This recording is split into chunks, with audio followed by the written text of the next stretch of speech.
이 새벽에 주 앞에 나오신 분들을 진심으로 환영합니다. 찬송가 400장 찬양 드리겠습니다.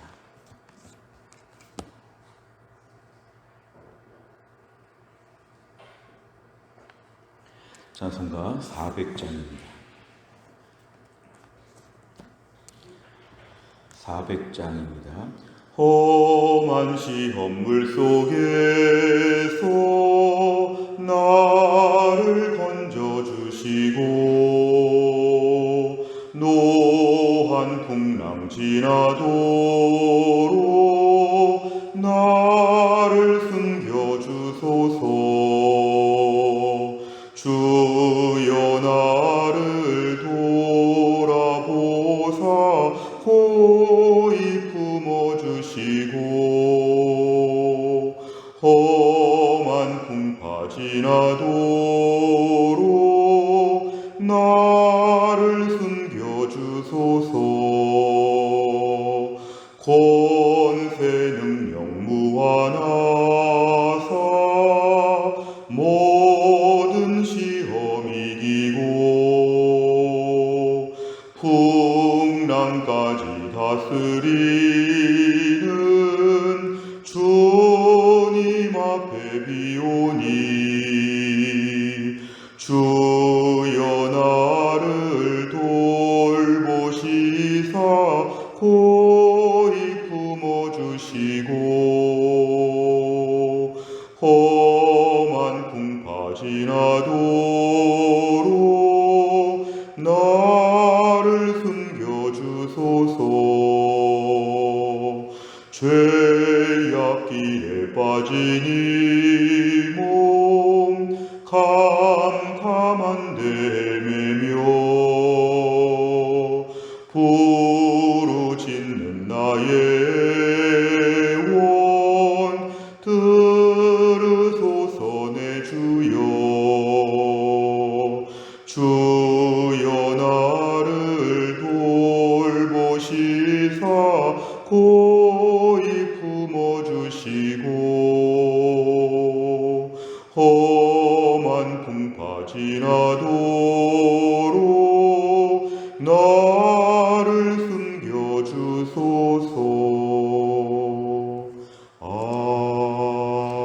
아멘. 하나님 말씀은 이사야 14장 1절부터 11절입니다.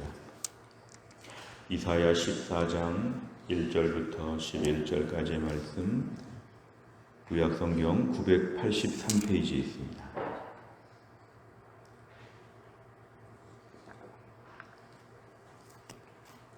이사야 14장 1절부터 11절까지 말씀 저 한 절씩 교독하겠습니다.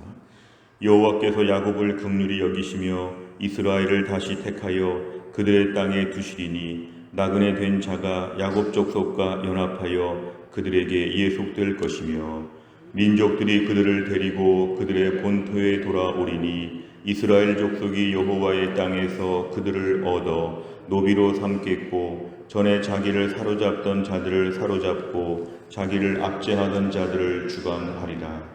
여호와께서 너를 슬픔과 곤고와 및 네가 수고하는 고역에서 놓으시고 안식을 주시는 날에 너는 바빌론 왕에 대하여 이 노래를 지어 이르기를 압제하던 자가 어찌 그리 그쳤으며 강포한 성이 어찌 그리 패하였는고.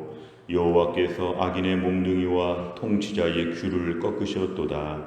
그들이 분내어 여러 민족을 치되 치기를 맞이 아니하였고 노하여 열방을 억압하여도 그 억압을 막을 자 없었더니 이제는 온 땅이 조용하고 평온하니 무리가 소리 높여 노래하는도다.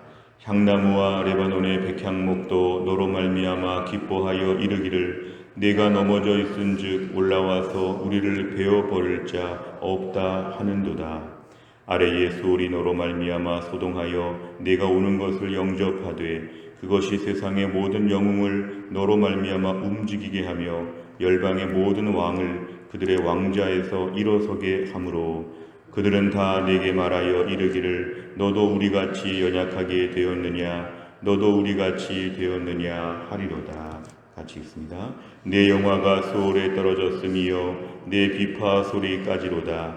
구더기가 내 아래에 깔림이여 지렁이가 너를 덮었도다. 아멘. 오늘 14장의 말씀은 13장에서 바벨론의 멸망을 말씀하시는 것과 이스라엘의 회복을 같이 연관지어서 함께 말씀하고 있습니다. 1절에 보니까 야곱을 긍휼히 여기신다. 이것은 하나님께서 매우 동정하여 주신다는 뜻이고 불쌍히 보신다는 것입니다. 사실 야곱은 고난도 겪었지만 이스라엘 백성들은 죄도 많이 저질렀는데 하나님 그 죄에 대해서 단호하게 벌하시는 것보다는 그들의 어려운 형편들, 지금 포로지의 모든 형편들 가운데 하나님이 야곱을 이스라엘 백성을 긍휼히 여겨주시겠다고 그렇게 얘기합니다. 이스라엘을 다시 택한다는 것은 사실 이스라엘을 선택받고 하나님 언약을 맺었지만 하나님의 징계를 받아서 마치 계약이 파기된 것처럼 이들이 어려움을 겪었으나 하나님이 스스로 갱신하여 주신다는 것입니다. 이스라엘은 파기했지만 하나님이 언약을 다시 갱신하신다. 이스라엘을 다시 택하여 그들의 땅 이스라엘 본토에 돌아올 수 있도록 하나님이 하실 것인데 나그네 그동안 외국에 거주하면서 정말 쓸쓸하게 살았던 이스라엘 백성들을 다 돌아와서 본토에 있는 야곱 족속과 함께 연합하여 그들이 한 백성이 될 것이라는 것은 예언의 말씀입니다. 사실 당시로서는 이것은 바벨론이 건재할 때였기 때문에 이런 약속이 참 무의미해 보이지만 200년 뒤에 있을 예언의 말씀을 하나님 이사야를 통해서 지금 미리 말씀하여 주시는 것입니다. 2절에 보니까 민족들이 그들을 데리고 온다는 것은 열방의 많은 민족들이 이스라엘 백성들을 데리고 본토에 돌아올 수 있도록 도와주겠다는 것인데 이스라엘 족속들은 본토에 돌아와서 오히려 열방의 민족들을 노비로 삼는다. 남자 종과 여자 종으로 삼아서 오히려 그들의 종이었는데 그들을 종으로 삼는다는 것입니다. 그러니까 그 위치가 역전될 정도로 하나님 이들을 회복시켜 주실 것이고 자기를 사로잡던 자들을 오히려 이스라엘 백성이 사로잡는다. 하나님의 특별한 기적 같은 반전이 앞으로 200년 뒤에 있을 것이라는 것입니다. 3절에 보면 너를 슬픔과 권고와 수고하는 고역에서 놓으신다. 하나님의 놓아주시는 때가 오고 안식의 때가 온다는 것입니다. 사실 이사야 훨씬 지금 역사를 보면 지금에 있는 일이 아님에도 불구하고 앞으로 이스라엘 백성들이 어떻게 될지 말씀하여 주시는 것인데 하나님의 회복의 때, 안식의 때가 반드시 온다는 것을 얘기합니다. 이제 4절에 보면 다시 한번 바벨론 얘기를 또 꺼내고 있습니다. 자, 바벨론이 지금은 매우 건재해 보이지만 앞으로 바벨론이 매우 어렵게 될 것이다. 압제하던 자는 이제 바벨론 왕을 얘기합니다.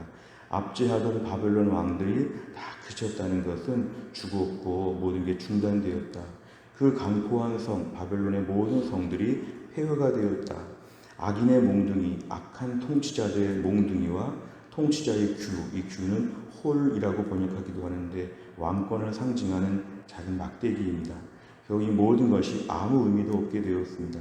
6절에 보면은 바벨론의 죄악은 여러 민족을 치는데 치기를 맞지 아니했다는 것은 끝없이 괴롭히고 공격하고 열방을 향하여서 유아 독전 아주 폭압을 일삼았는데 그때는 아무도 막을 수가 없었습니다만 7절에 보니까 이제 하나님 바벨론을 하나님이 공격하시니까 온 땅이 평화를 되찾게 되었다. 세계 열방의 많은 백성들이 기뻐하게 되었다고 합니다. 8절에 보니까 나무들도 지금 예를 들고 있는데요. 향나무, 레바논의 백향목 모든 나무들조차도 이제 바벨론의 이런 패망을 향해서 함께 기뻐한다. 이제 우리를 베어버릴 자 바벨론이 망했다. 그런 뜻입니다. 9절에 보니까 아래의 수월, 이 수월은 음부의 세계, 지옥으로 번역할 수도 있는데요. 결국 앞으로 지옥이 기다리고 있는 것입니다. 그러면서 하는 말이 네가 오는 것, 이제 바벨론 왕이 오는 것을 기다리고 있다. 세상의 모든 영웅을 너로 말미암아 움직이게 하면서 이제 모든 열방의 왕, 이미 심판받아 멸망한 왕들이 그 수월의 자리에서 일어나서 기다린다는 것입니다. 10절에 보니까 너도 우리같이 되었구나. 바벨론 너도 우리처럼 이렇게 어렵게 되었구나 하면서 이제 열방의 모든 왕들이 음부의 세계에 있다는 것입니다. 11절에 보니까 바벨론의 모든 영화가 음부로 떨어지고 아무것도 의미 없는 구더기와 지렁이가 가득한 이러한 상황으로 바벨론 왕이 심판을 받게 되었다 이것입니다. 그래서 오늘 4절 이하에 바벨론에 대한 심판이 한 번 더 나오지만 1절부터 3절까지가 오늘 핵심적인 내용입니다. 하나님이 이스라엘 백성들, 바벨론의 패망과 이스라엘의 회복이 오늘 동시에 대비되어 있습니다. 내용 같이 보시면 첫째, 이사야는 하나님께서 이스라엘에게 무엇을 약속하셨다고 말합니까? 1절에 보면은 하나님이 다시 택하여서 약속의 땅에 다시 돌아올 수 있도록 하나님이 하시고 본토로 돌아올 수 있도록 하나님이 하실 것이다. 두 번째를 보면 이스라엘이 회복되는 날 이들을 사로잡고 압제하던 자들은 어떻게 됩니까? 2절에 보면은 오히려 그들을 노비로 삼게 되고 남자 종과 여자 종으로 삼고 오히려 다시 그들을 사로잡고 그들을 주관하게 될 것이다. 이스라엘이 세상에서 가장 약해 보였는데 이스라엘을 하나님이 높여주신다고 하는 말씀이 약속되어 있습니다. 세 번째를 보면 하나님께서는 왜 이스라엘의 땅을 회복하는 데 그치지 않고 압제자들을 노예로 삼게 해주신다고 하십니까? 오늘 본문에 보면 6절에 보면은 압제자들의 횡포가 있습니다. 바벨론 왕이 얼마나 주변 민족들을 향해서 교만하게 괴롭혔는지 아무도 막을 자가 없을 정도로 이들이 하나님 죄를 범하였는데 1절에 보면은 하나님 이스라엘 백성들을 불쌍히 보신다. 그리고 다시 택한다. 이게 바로 뭐냐 하면 악인의 죄에 대해서 심판하시고 이스라엘에 대해서 하나님 회복하여 주시고 무엇보다 3절에 보니까 슬픔과 곤고와 수고하는 고역이 영원하지 않도록 하나님 이들에게 안식을 주신다고 합니다. 이 모든 상황 가운데에서 하나님은 이스라엘을 이제 영광스럽게 만들어 주시는 것입니다. 압제자들을 노예로 삼는다는 것, 하나님 이스라엘 백성들을 특별 대우하시겠다는 것입니다. 주변에 바벨론이 어렵게 되는 것, 이것은 우연의 일치가 아니고 또 그냥 그들이 멸망하는 걸 그치지 않고 그것이 이스라엘의 회복에 영향을 미친다는 것입니다. 지금의 상황으로 볼 때는 이스라엘이 회복되는 것만 말할 것 같지만 하나님은 주변의 모든 민족들을 벌하시면서 오히려 반대급부로 이스라엘이 높아지도록 하나님은 역전의 하나님이신 것을 본문에 보여줍니다. 그렇게 괴롭힌 자들이 어떻게 멸망하는지를 하나님이 다 보여주시면서 이스라엘의 모든 회복을 하나님이 가능케 하신다. 우리가 오늘 말씀을 묵상할 때에 사실은 이스라엘 백성들이 그렇게 온전하거나 그렇게 하나님 회복을 받을 만큼 완전히 좋아지지는 않습니다만 하나님의 일정한 주권적인 역사로 말미암아 긍휼을 베풀어 주신다는 것입니다. 오늘 1절에 보면은 하나님이 지금 긍휼히 여기신다. 공의롭게 판단하시는 것이 아니라 긍휼히 여기신다는 것은 무조건 불쌍히 봐주신다는 것이 은혜입니다. 바벨론을 향해서는 그렇게 보지 않습니다. 바벨론은 일정한 기간이 지나면 죗값을 치르게 하시는데 유난히 오늘 1절의 핵심입니다. 긍휼히 여기시며 이 부분 묵상하셔야 됩니다. 야곱은 바벨론 이상 죄를 많이 졌는데 야곱은 일정한 시간이 되면 긍휼히 여기시고 회복의 과정이 이어지고 바벨론은 일정한 시간이 되면 도무지 회복이 안 되는 아주 패망하는 길로 가게 됩니다. 결국 하나님의 백성들을 향해서는 하나님의 긍휼히 여기심이 우리의 삶의 소망이고 근거입니다. 어떤 어려움을 겪고 있든지 하나님 우리를 징계하시면서 일정 기간 정결케 하시고 온전케 하시는데 긍휼히 봐주신다는 것. 압제자들 바벨론과 오늘 이스라엘 백성들은 완전히 그래서 다른 것입니다. 오늘 우리가 묵상해야 될 바는 하나님은 나를 긍휼히 여기신다고 믿어야 됩니다. 긍휼히 여기신다. 부족한 나를 향해서 하나님은 긍휼히 여기셔서 일정한 기간이 되면 오늘 3절의 말씀 보면은 너무도 찬란한 미래가 다가오고 있습니다. 슬픔과 곤고와 고역에서 하나님이 놓아주신다.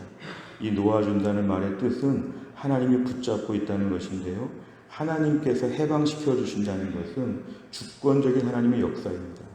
1절에서 긍휼히 여기신다는 것도 이스라엘을 다시 택하신다는 것도 그들의 땅에 두신다는 것도 하나님의 주권적인 역사라면 3절에 슬픔과 곤고와 수고하는 고역에서 놓아주신다는 것도 하나님의 주권적인 역사입니다.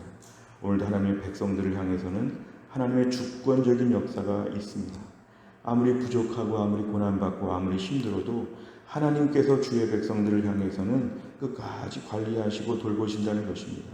부모와 자식 간의 관계가 끊어지지 않는 것처럼 하나님은 이스라엘 백성들이 그렇게 범죄했지만 기본적인 관계가 유지가 되어서 하나님의 시간표, 우리의 시간표가 아니라 하나님의 시간표가 지나면 이제 징계, 종료, 은혜, 회복이 된다는 것입니다. 어떠한 상황 가운데든지 간에 하나님 바벨론들 이제 다 정리하십니다. 마치 무대 세트를 정리하는 것처럼 바벨론 아수르 다 정리하십니다. 오늘 9절에 보니까 끝에 열방의 모든 왕들 하나님 지금 다 정리하셔서 수월로 가도록 하나님 만들어 놓으셨습니다. 눈앞에 보이는 모든 대적들을 하나님이 다 세트를 정리해가지고 하나님 음부의 세계에다가 집어넣어 버리고 이스라엘은 찬란하게 회복될 수 있도록 하나님 만들어 주신다. 우리의 삶의 모든 염려와 근심들을 내려놓고 하나님의 긍휼히 봐주시고 하나님 우리를 놓아주시는 그 날을 우리가 믿음으로 소망할 수 있어야 합니다. 네 번째를 보면 이스라엘이 겪은 고통을 치유할 계획을 미리 준비하신 하나님을 보며 무엇을 느낍니까? 이 치유할 계획이 있다는 것은 오늘 본문의 말씀에 200년 뒤에 일어나는 것이 의미가 있습니다. 아직 바벨론이 멸망하지 않았고 심지어 남유다 백성들도 멸망하지 않았고 포로로 가지도 않았고 포로에서 회복되지도 않았고 이 모든 것이 지금 다 가상의 시나리오 같습니다. 너무 막연한 미래 같습니다만 하나님은 이스라엘에게 심판과 징계를 계획하시면서 동시에 하나님께서는 치유 프로그램까지 같이 만드신 것입니다. 결국 하나님 우리 인생 가운데는 어려움의 때가 오면 회복의 때가 동시에 준비되었다는 걸 믿어야 됩니다. 지금의 어려움이 영원하지 않고 이 어려움은 단기 코스입니다. 단기. 그러나 하나님께서 이 속에서 회복의 프로그램이 같이 준비됩니다. 주의 백성들에게 항상 중요한 것은 지금의 어려움은 일정한 기간 끝날 것이고 치유 프로그램이 지금 운영될 것을 나는 믿는가? 너무 계속 어려울 것처럼 생각하는가? 치유의 프로그램이 같이 움직일 것을 믿는가? 이런 믿음의 담대함이 우리에게 필요합니다. 하나님은 내 삶 가운데서 징계하시면 하나님이 징계하실 때 회복을 주신다. 어릴 때 어머니가 회초리 되시면서 회초리도 준비하시지만 잠시 후에 약을 발라주신 것을 기억합니다. 하나님께서 우리의 삶 가운데서 두 가지를 같이 준비하십니다. 매를 준비하시고 매의 상처를 고칠 약을 준비하신 하나님께서 복구하여 주신다. 다섯 번째를 보면 내 삶에 아직 해결되지 않은 고통과 분노가 있다면 무엇입니까? 나를 회복시키실 하나님의 계획이 이미 완성됐음을 믿고 고난을 인내하기 위해 무엇을 결단하겠습니까? 오늘도 하나님의 프로그램이 얼마나 완벽한지를 우리가 믿어야 합니다. 내 삶에 지금 힘들고 어려운 문제가 벌어졌다면 여기에 대한 해결 방법도 같이 진행되고 있다는 것을 믿는 것입니다. 오늘 바벨론에 대한 모든 멸망 프로그램 하나님 계속 강조하여 주시는 것은 이스라엘의 회복에 대해서 더 확실하게 하나님 보여주시는 것입니다. 내 인생 가운데 지금의 무거운 짐과 힘들고 어려운 일들 가운데 오늘도 하나님의 치유 프로그램이 이미 작동되었다는 것을 믿고 주 안에서 소망을 가지고 담대하게 살 수 있기를 주의 이름으로 축원합니다. 기도하겠습니다. 하나님 아버지 감사합니다. 이 새벽에 하나님이 저희를 깨우시고 주 앞에 나와 귀한 말씀 붙잡고 기도하게 하심을 감사합니다. 오늘도 우리 삶에 징계와 같은 고난과 같은 상처와 슬픔과 아픔들이 많이 있지만 이 속에서 하나님이 주의 백성들은 불쌍히 보셔서 치유 프로그램이 시작이 되고 회복의 시간이 지금 진행되고 있다는 것을 믿게 하여 주시고 어려움 중에 끝없는 나락으로 떨어질 것처럼 걱정하지 아니하고 이 속에서 우리를 친히 온전케 하여 주시며 모든 열방의 왕들을 하나님이 정리하시며 우리의 삶에 새로운 소망을 주실 것을 믿고 담대하게 살게 하여 주옵소서. 현실을 가지고 기도할지언정 매몰되지 않게 하여 주시고 절망의 늪에서 헤어나와서 소망의 바다로 옮겨올 수 있도록 하나님이 함께하여 주옵소서. 한날의 일정 교회 안에 몸이 약한 분들을 하나님이 고쳐주시고 치료하여 주시며 또 공부하는 자녀들 특별히 수험생들에게 지혜와 총명을 더하여 주시며 또 우리 모든 직장 다니는 성도들에게 직장에서 하나님의 은혜를 경험할 수 있도록 하나님이 함께하여 주옵소서. 이제 오늘부터 9월이 시작됩니다. 9월부터 시작되는 가을학기 하나님의 풍성한 은혜를 사모하게 하여 주시고 은혜의 복판에서 날마다 하나님의 풍성한 은혜를 만끽하는 우리 모든 심령들 될 수 있도록 하나님이 축복하여 주옵소서. 감사드리며 예수님의 이름으로 기도하옵나이다. 아멘. 매주 금요일마다 기도하는 100대 기도 제목은 다락방 예배와 전도의 새 가족을 위해 기도합니다. 다락방도 개강을 하고 전도회도 앞으로 새로 모이고 또 새 가족도 많이 보내주실 수 있도록 다 함께 기도해 주시기를 바랍니다. 주기도문 하겠습니다. 하늘에 계신 우리 아버지여, 이름이 거룩히 여김을 받으시오며 나라의 임하옵시며 뜻이 하늘에서 이룬 것 같이 땅에서도 이루어지이다. 오늘날 우리에게 일용할 양식을 주옵시고 우리가 우리에게 죄 지은 자를 사하여 준 것 같이 우리 죄를 사하여 주옵시고 우리를 시험에 들게 하지 마옵시고 다만 악에서 구하옵소서. 대개의 나라와 권세와 영광이 아버지께 영원히 있사옵나이다. 아멘.